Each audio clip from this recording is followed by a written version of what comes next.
So when you're casting or when you're learning to cast fly rod, there are a ton of videos out there, and I would just suggest to watch those. Orvis makes a bunch of them on YouTube. I watched several of those.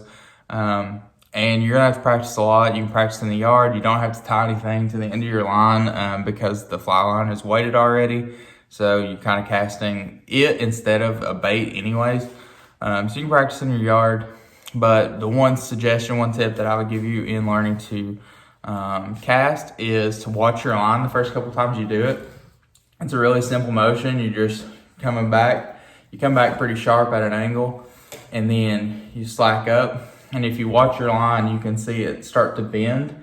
And as the bend folds out behind you, you can see it. That's when you're going to want to come forward. And you just come forward pretty lightly. You're not casting like you do a bass rod.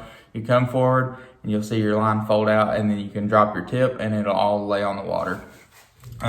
So that is the only simple suggestion I had.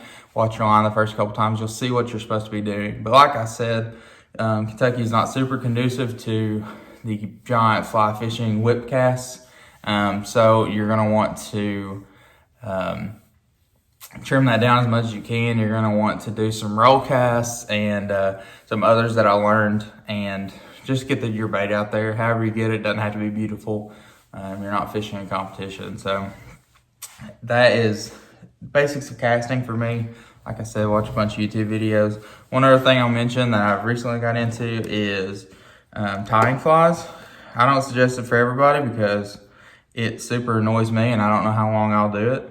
But these are some flies that I've tied. Several of these here on the bottom. They're pretty simple, but like I said, it's a very daunting process.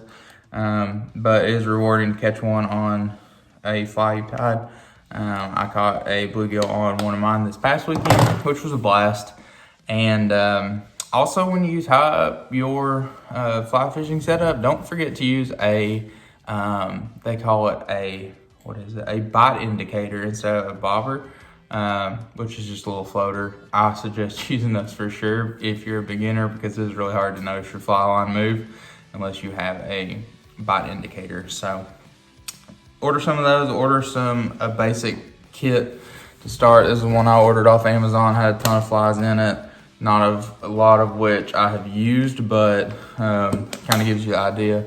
And just have fun with it. Don't get too frustrated, which you probably still will, but good luck to you.